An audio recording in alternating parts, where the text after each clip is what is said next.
coming out my throat. Guess I better wash my mouth out with soap.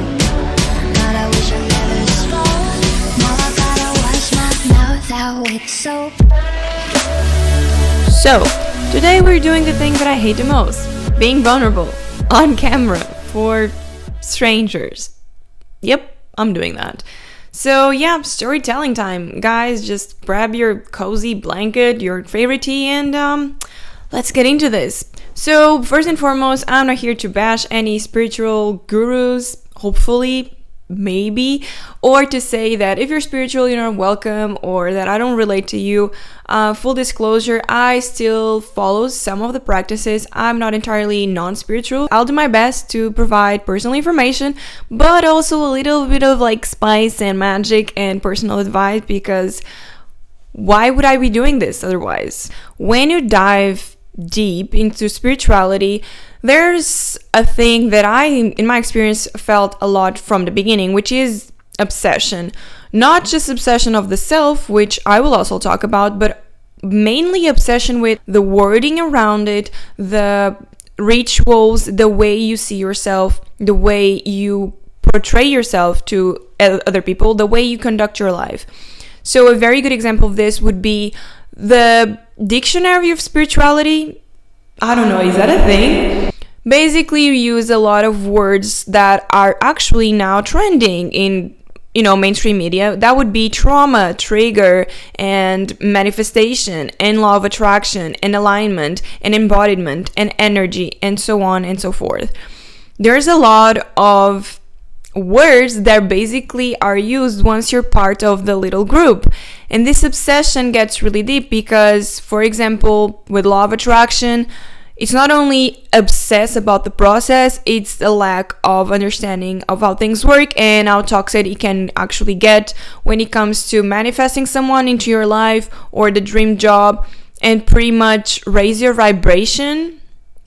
Yeah, so if you think positive and be like joyous all the time, even if you have a crappy job and a crappy life, the dream job and the dream life will flow to you. This obsession extends to a lot of different other areas, such as healing. Because of the so-called triggers, traumas, and childhood whatever, you need to be in tune with yourself and do the work, as they say. And this leads to a constant feel that you're healing and you're never whole, even though the main message they actually give you is to be whole, and before you're whole you can never be loved by someone else. But this obsession always comes a never-ending race to heal. There's always this term of healing in the spiritual world where you're always basically broken. You're treated like someone that needs to constantly address the personality trait or the character flaw that basically is lacking in your life, and you need to restore it to solve that problem in order to have the beautiful things you can have in life.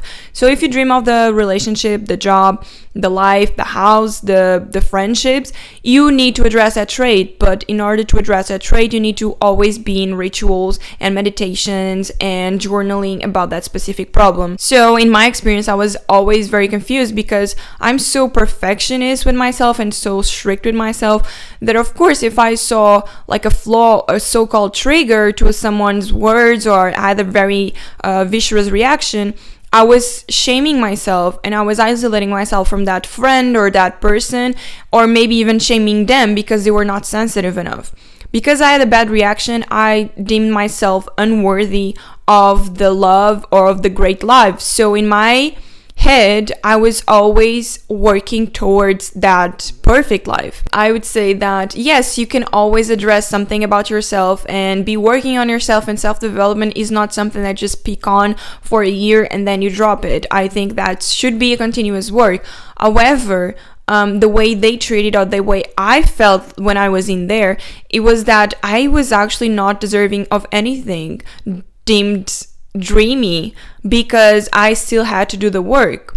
It's like my life stopped and was on hold until I addressed every single issue about me. After this obsession phase came the apathy. I felt so isolated from the world and from the people that are basically normal that I felt like I was not understood, but I was actually not understanding myself at all. There's this lifestyle that is promoted by these so-called gurus or influencers. I think those influencers are actually the worst. They have the no job. They live in Hawaii or they live in Bali forever and ever, and they live through social media. So they basically post very cute pictures, half naked, with their hands on their heart and pretty faces and pretty bodies, and they release meditations and courses for you to buy. So we basically end up wanting to live off grid. We end up wanting not to have a regular corporate job. We just want to be connected to spirit. And how do you connect to spirit? You travel a lot and you meet new people and you go to ceremonies. So whatever is the standard in the modern life, the corporate job, the corporate American, if you will, it's not spiritual enough. It's not connected to the universe. It's not something that is valuable or worthy.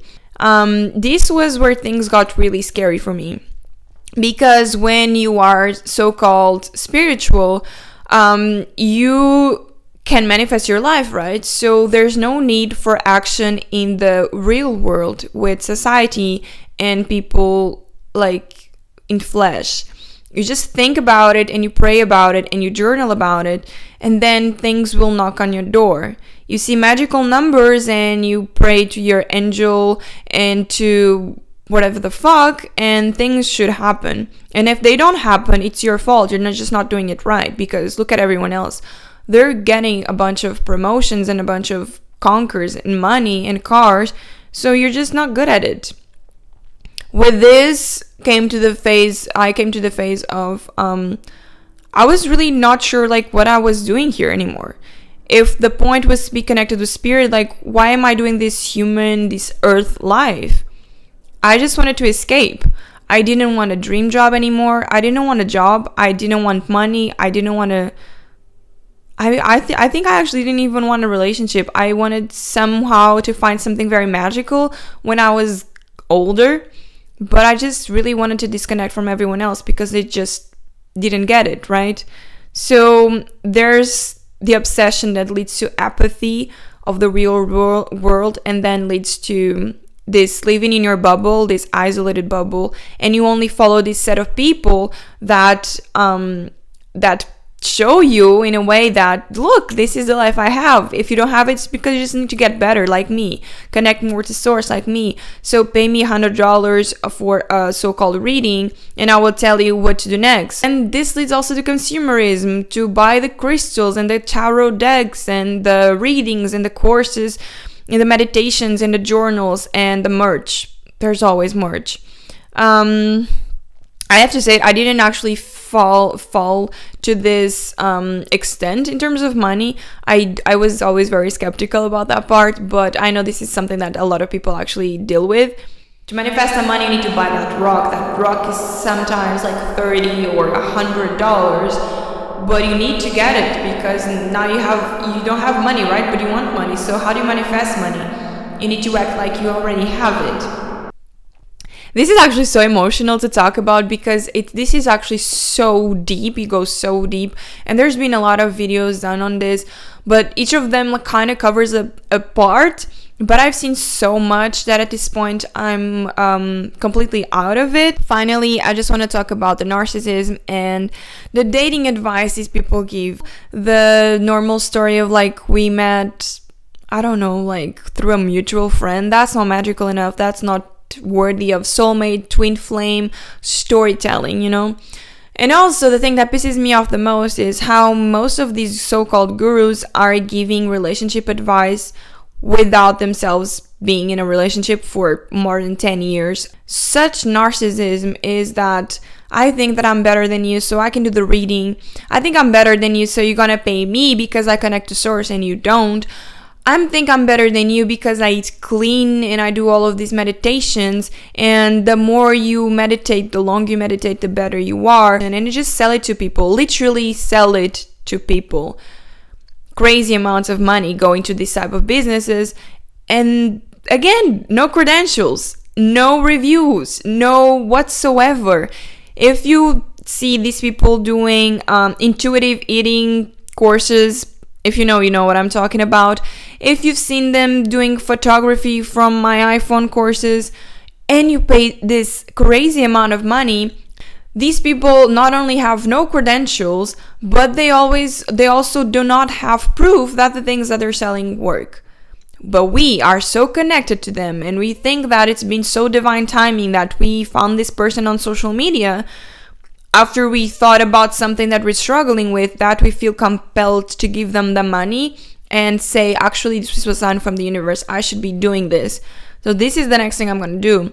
And that's also how I wind up going to India. Anyways, I really don't have any regrets about this. It made me the person who I am today.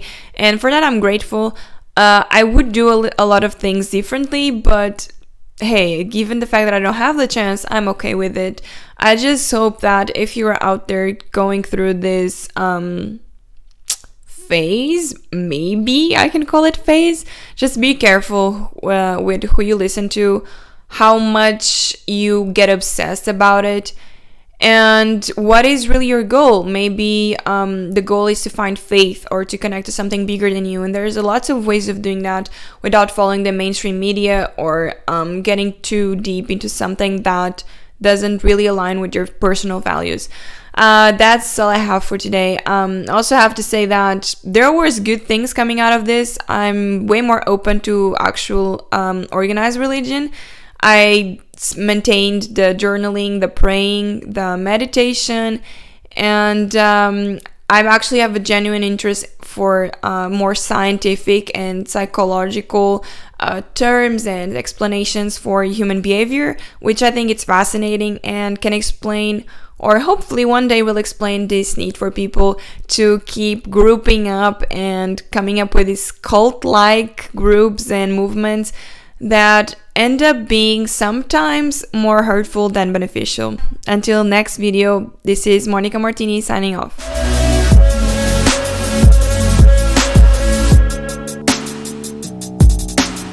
Something